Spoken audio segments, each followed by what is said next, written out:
ravie de vous retrouver pour ce nouvel épisode Cartes et Coaching. Alors aujourd'hui, nous allons parler des changements, des périodes de transition, qui sont des périodes qui ne sont pas forcément très confortables, très faciles à vivre. Alors, pourquoi est-ce que les changements sont des périodes inconfortables à vivre? Pourquoi est-ce que ça va venir nous déstabiliser? Déjà, la première chose qu'il faut savoir dans les périodes de changement, de transition, c'est qu'on va être amené à passer d'une zone de connu à une zone d'inconnu. On sort vraiment de d'une zone d'habitude où on était bien installé, où on peut prévoir à peu près ce qui peut se passer dans notre vie, et pour aller vers quelque chose de complètement incertain et qui va venir nous justement nous déstabiliser. Alors déjà, je voulais préciser qu'il y a deux sortes de changements. Il va y avoir les changements dont vous allez être l'initiatrice, c'est-à-dire c'est vous qui allez enclencher un changement dans votre vie. Ça peut être un nouvel emploi, ça peut être un déménagement, ça peut être, voilà, c'est vous qui êtes à l'initiative de ce changement. Cela ne veut pas dire que ça ne va pas vous faire sortir un peu de votre zone de confort, mais c'est vous qui avez à un moment donné pris l'initiative d'enclencher un changement. Et deuxième type de changement, celui-là qui peut être vécu de façon beaucoup plus inconfortable, ça va être des changements qui vous sont imposés entre guillemets. Je me les guillemets parce que je vais revenir dessus après.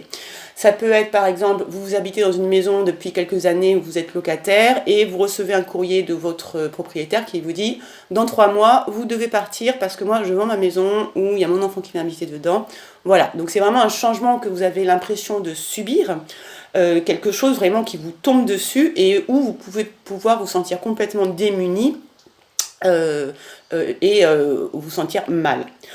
Déjà, ce qu'il faut savoir par rapport à ces changements voulus et ces changements imposés, c'est que tout changement qu'on va mettre en place dans notre vie, ça va vraiment être le reflet de profonds changements intérieurs, de profondes transformations intérieures qui sont en cours, mais dont on n'a pas forcément conscience. Ça va renvoyer aussi ces changements qu'on va mettre en place ou qui vont nous être, entre guillemets, imposés.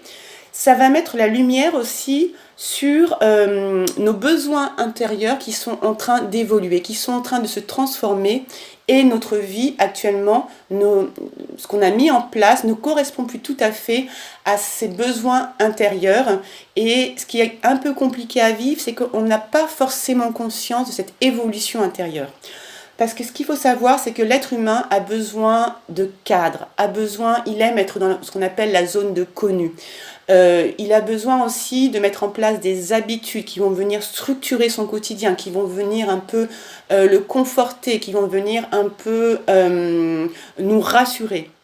Donc ça va vraiment être des périodes qui peuvent être vécues difficilement, parce que justement, ça va venir tout chambouler, tout désorganiser notre organisation, ce dont on avait l'habitude. Donc voilà, donc le but de cette vidéo, c'est vraiment de vous donner des tips pour vivre plus sereinement ces périodes de changement qui peuvent être très déstabilisantes parfois. Alors, la première chose, quand on est dans une période de changement, que ce soit un changement que vous allez enclencher ou un changement plutôt dit subi, la première chose, ça va être de conscientiser que tout changement vient avec une émotion, des émotions qui peuvent être agréables. Parfois, ça peut être l'excitation d'un renouveau, mais souvent la peur. La peur est très présente parce que, comme je vous l'ai dit au début, on sort d'une zone de connu pour aller de l'inconnu, on sort encore ce qu'on appelle d'une zone de confort, où on connaît les choses, on sait comment ça fonctionne, pour aller vers quelque chose de complètement nouveau. Donc là, souvent, la peur, elle arrive, et c'est tout à fait normal, c'est tout à fait humain, c'est pareil pour tout le monde. Ce qui va différencier, c'est la façon dont on va traiter, entre guillemets, cette émotion, c'est la façon dont vous allez réagir par cette émotion. C'est-à-dire, si vous vous laissez complètement submerger par la peur, si vous vous laissez complètement tétaniser par la peur, cela va vous bloquer dans ce processus de changement. Et comme je l'ai dit plus tôt, si à un moment donné dans votre vie, il y a un processus de changement en cours, c'est parce qu'à l'intérieur, il y a un besoin profond de changement. Il y a quelque chose en vous qui se transforme. Donc le but, ça va être d'accueillir cette émotion de peur, de ne pas vous juger, mais de la transmuter, de rebondir, de ne pas rester bloqué par rapport à cette émotion.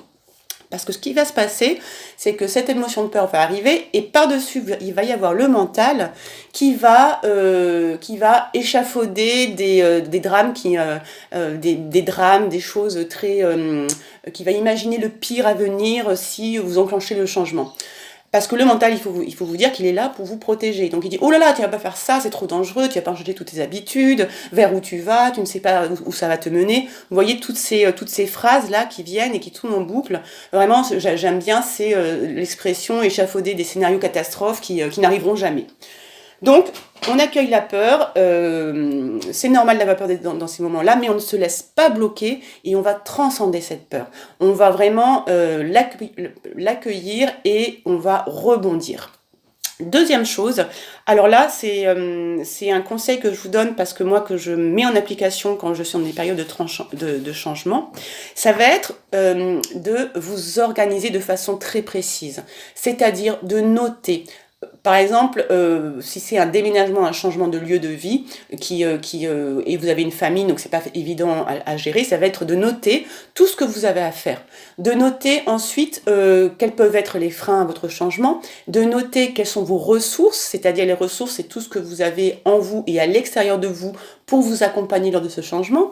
Donc ça va être vos qualités, ça va être aussi des personnes extérieures, la famille, des amis à qui vous pourrez demander de l'aide si nécessaire. Donc notez tout et soyez organisés. Pourquoi c'est important? Surtout dans ces périodes, ça va être important parce que ça va vous permettre, comme vous sortez d'une zone de connu, d'une zone de confort, ça va vous permettre de vous mettre un cadre rassurant pour vraiment enclencher ce changement, pour vous accompagner de façon plus douce. Vous allez vous sentir plus en sécurité. Donc, deuxième point, l'organisation. Notez tout ce que vous avez à faire, notez vos ressources à vous, les ressources externes, les personnes qui peuvent vous aider. Et vous allez voir qu'en posant ce cadre, ça va vraiment vous rassurer et ça va calmer le mental un peu. Et enfin, la troisième chose quand on est dans ces périodes de changement et qu'on sent qu'on est happé un peu par la peur et qu'on échafaude des scénarios catastrophes qui n'arriveront jamais, ça va être de vraiment conscientiser le positif que ce changement va enclencher. C'est-à-dire, vous pouvez faire un exercice par exemple de visualisation, c'est-à-dire vous visualisez une fois que vous avez passé cette période de transition, qu'est-ce que ça vous apporte dans votre vie? Comment vous vous sentez? Qu'est-ce que vous ressentez? Donc vraiment, vous visualisez, une fois que ce changement a été enclenché, dans un état, vraiment tout l'aspect positif que ces changements va vous apporter dans votre vie. Et puis ça vous permet aussi de vous relier au pourquoi. Alors là, on est plutôt dans le changement que vous avez mis en place que le changement subi. Pourquoi à un moment donné vous enclenchez ce changement? Quelle est votre vision? Pourquoi vous faites ça? Votre pourquoi. Cela va vous permettre dans les périodes où vous sentez que vous fléchissez ou que vous êtes pris par la peur ou que vous avez des doutes. Voilà, d'avoir cette vision, de vous raccrocher à ce pourquoi, ça va vous aider à ne pas laisser tomber et à garder confiance et à avoir foi pourquoi vous faites ce que vous faites.